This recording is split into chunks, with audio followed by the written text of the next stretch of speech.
العالمين والعاقبة للمتقين ولا عدوان إلا على الظالمين وأشهد أن لا إله إلا الله ولي الصالحين وأشهد أن محمدا عبده ورسوله أما بعد أيها الأحبة خطبتنا ما أنت وحكوا سابسنت هاي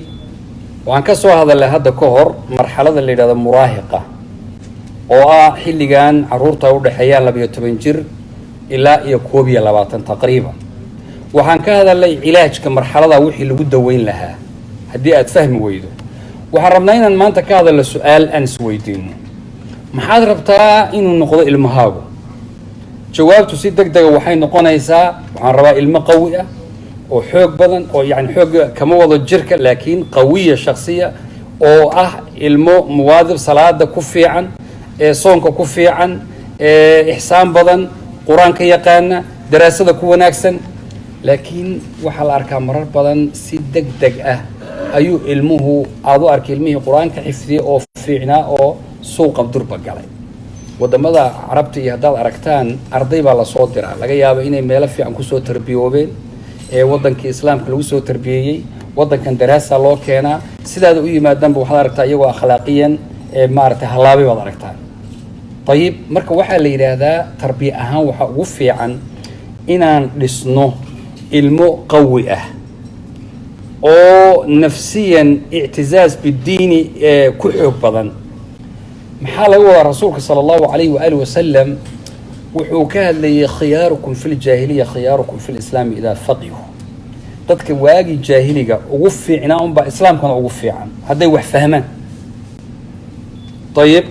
المؤمن القوي خير وحب الى الله من المؤمن الضعيف وفي كل خير مؤمن كحوق له أو nin walba ku xoog leh ayaa wuxuu ka fiicay muuminka daciifka laakiin muuminka mar walba khayr bulay rasuulku wuxuu sallallahu alayhi wasallam ilaahay oo diintan ku xooji laba Umar midkood wuxuu la jeeday Umar ibn al-Khattab iyo Abu Jahl wuxuu soo galay islaamkii oo ducadii rasuulka ilaahay siiyay Umar ibn al-Khattab maalintuu soo galay baana islaamkii la ilaamiyay oo la difaacay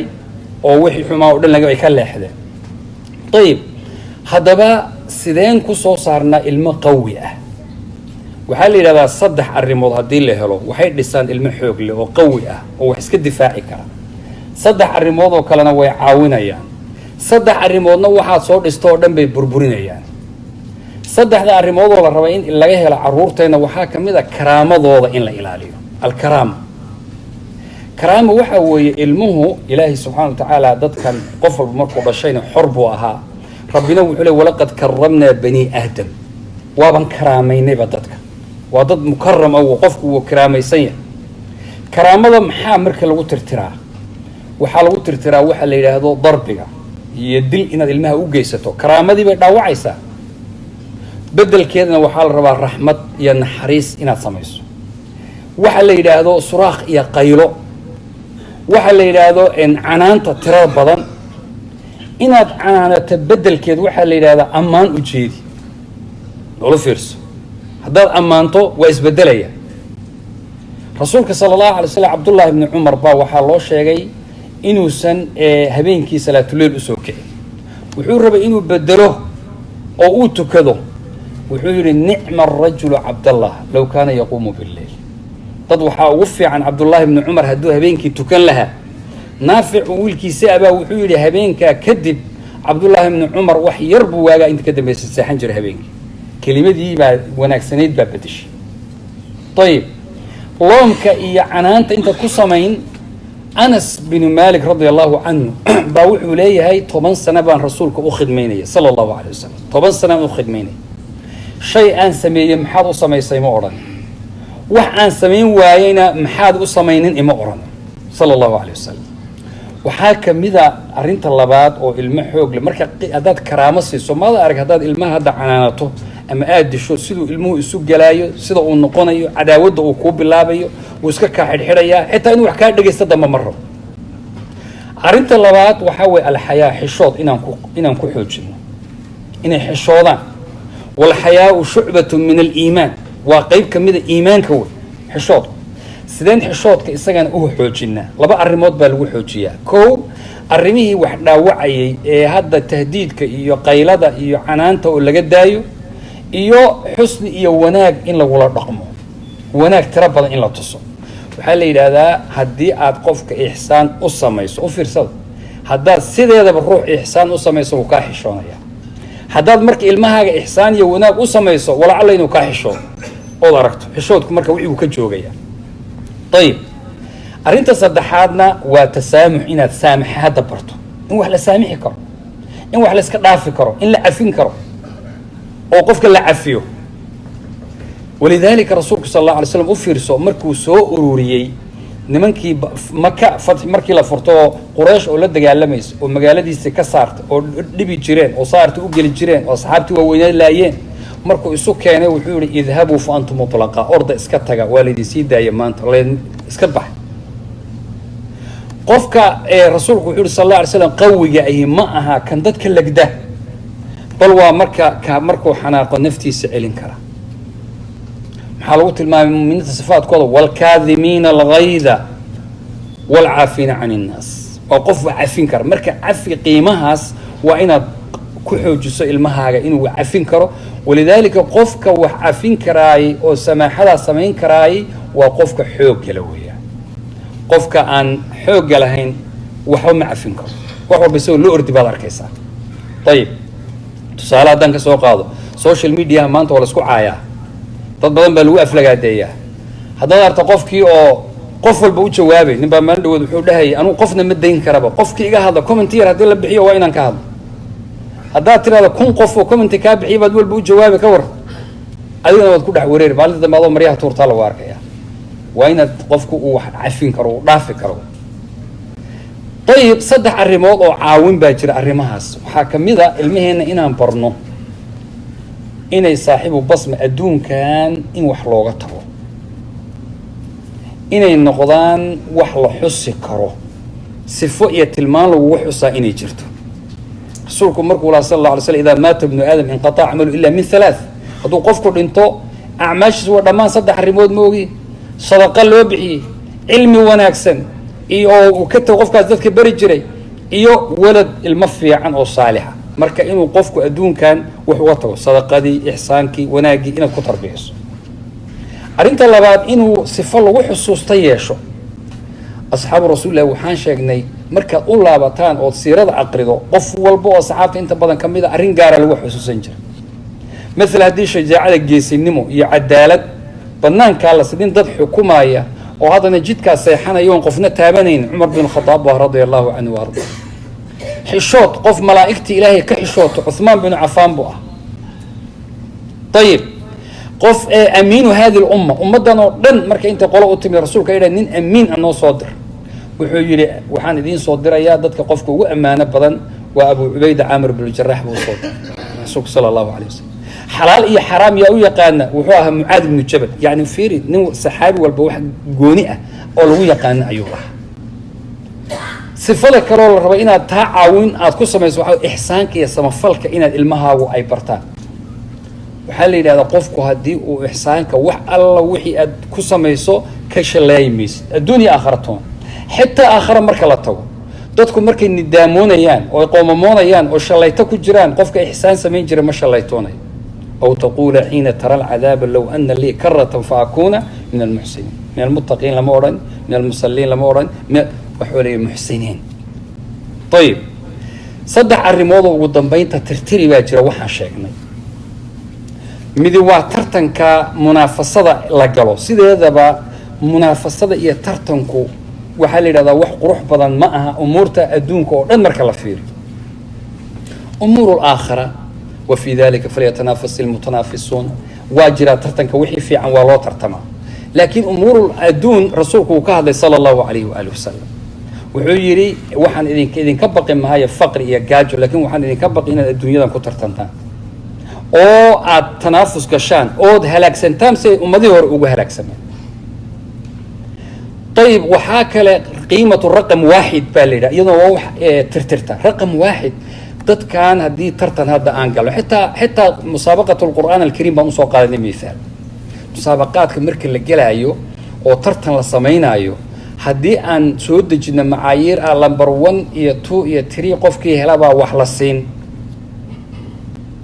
ayib, 1 iyo 2 iyo 3 qofkii heli waayo maxaa lagu samayn? isku sina way u dadaaleen habeen walba way soo wada jeedeen qur-aankii way wada xifdiyeen waa mucjiz kan wax yar baa ka hoos bixi kara kani intii buu garan karaa mid baan xali si fiican durba u seexanin qaar baa waxaa ku dhacaya ciyaalka markay imtixaanka gelayaan iyaga dhan si kale noqonay marka ilmihii saa u soo dadaalay saddexda hore marka la qaato inta kale waa la dareerinayaa soo sidaas maaha yani kulli musaabaqaadka adduunkan ka hadlayna wax nafla yani lama siiyo waxaa laga yaaba wax yaroo takriima laakiin saddexdaasuu nin walba rabaa inay wax helo lacag tiro badan wax fiican hadduu waayana daaqada ka baxo walidaalika culimada waxay yidhaahdaan waxaa habboon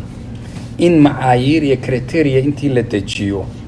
la kala saaro oo la yidhahdo qofka xifdiga ugu fiican number 1 waxaasuu leeyahay qofka fahamka qur-aanka qofka ugu fiicanna waxaasuu leeyahay kan ugu fiican xagga sawdka iyo codka waxaasuu leeyahay kan ugu fiican makhaarijta xuruufta iyo qofka yaqaan saasuu leeyahay sifaadka ka fiican saasuu leeyahay marka macaayiir tiro badan oo cunug walba dhawaan 20 cunug hadday tartamayaan 500 cunug hadday tartamayaan walba waxbaa loo helayaa meel gaar uu ku yaala number 1 nin walba dadkii number 1 buu galay qof dhacay male qof ka sareeya male waa kulluhum naajixiin way qiimada ugu dambeysana waxaa la yidhaha waa qiima alqima inaad u tartanto dadkan dhan inaad u ka sarreyso waxaa la yidhahdaa waxaa ka dhasha haduuna dadka wada xaqiri haddaad ummadda ka sarreyso dadkuna way ku xaqirayaan oo iswaayaysan markaad iyo dadku tusaale madaxweynayaasha adduunka soo qaado madaxweynaha adduunka inta badan madaxweyne kasta waddanka ninka loogu jecel yahay markuu madaxweyne ka noqdo habeenkaasaa cay lagu bilaabay oo la nacayaa ma isweydiisay dadkao dhan buu ka sarreeya meel saruu jooga ummadda ka sarreysa isaguna dadka dhan wuu neceb yahay wuxuu moodayaa inay kulli ka tuurayaan meeshiisa cadaawaddaasa marka qima looma looma ordaa la yidhaahdaa laakiin inaad noqoto ijtihaad iyo dadaal fiican inaad samayso ayaa loo baahay ikhwaani ugu dambeynta insha allahu tacaala waxaan rabaa laba qodob waa janaa-izo maanta inoo taala qofka wax fiican haddii lagu sheego ama lagu yaqaano waa laga hadlaa rasuulkiina wuu ka hadli jiray wajabad waa kii yidhi asxaabu rasuulillahina waxay odhan jireen bilaahi calaykum yaa aabbahay iyo hooyadee wax fiican ku yaqiinay ayay odhan jireen maanta waxaa inoo yaalla geeri isxaaq yuusuf allah u naxariisto raximahu llahu raxmatan waasica wa inna lilahi wa inna ilayhi raajicuun isxaaq yuusuf wiilashiisoo inala jooga ayaa waxay ii sheegeen 25 sane u dambeysay aabbahood inuu tafsiirka qur-aanka kariimka ku seexan jiray habeenkii xitaa hadduu waxaa la yidhi la damiyo intuu soo kacuu daari jiray tafsiirka qur-aanka kama bixi jirin cajalka inuu dhagaysto ayib arrinta labaad dikriga wuxuu mar walba afka ku hayn jiray dikriga ilaahay wuxuu ku aad iyo aad lagu xusuustaa salaada iyo ixsaanka oo ummadda uu samafal u samayn jiray iyo wuxuu aad u jeclaa islaax daati albayn inuu dadka heshiisiiyo waana midii rasuulku yihi ma idiin sheegaa wax soon iyo salaad iyo sadaqaba ka fiican uu ku tilmaamay waa dikriga uu samayn jiray iyo islaax daat albayn oo ka mid ah wuxuu ilaahay marka ku arsaaqay waa maxay wuxuu ilaahay ku arsaaqay isagoo maalmahan dhan kooma ku jiray shalay markay naftu ka baxaysay galabtii baan u tagnay naftu markay ka baxaysay intuu hal mar indhaha kala qaaday buu 2 jeer tawxiidka ku dhawaaqay laa ilaaha ila allah muxamedun rasuulullah tawxiidka ku dhawaaqay hadihi bishaara wa hadihi nicmatu min allah waabshiruu ana abaakum wajabad lahu ljanna ku bishaaraysta aabihiin jannada u waajibtay sidaa waxaanu leeyahay rasuulkaa yidhi wajabad oo khayr baa lagu sheegay mar labaadna rasuulku wuxuu yihi sal lla alay slam man kana aakhiru kalaamihi laa ilaaha ila allah dakhala aljanna marka kelimada inagoo ka indilaaqayna binaan calaa hada ina abaakum qad wajabad lahu ljanna biidn illahi subxaanahu wa tacala fahadihi bishaarat lakum in sha allahu tacala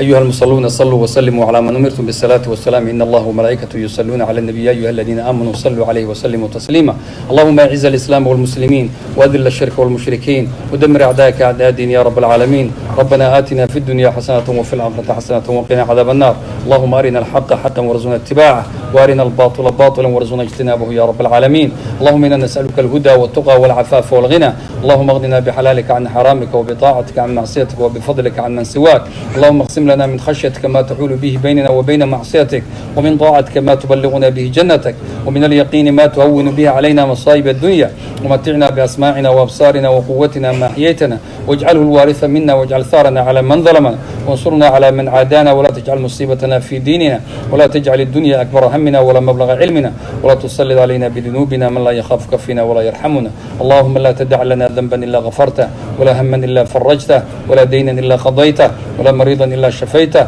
ولا موتا إلا رحمته، ولا حاجة من حوائج الدنيا والآخرة إلا قضيتها يا أرحم الراحمين. عباد الله، إن الله يأمر بالعدل والإحسان وإيتاء ذي القربى وينهى عن الفحشاء والمنكر والبغي يعظكم لعلكم تذكرون. واقيموا الصلاة.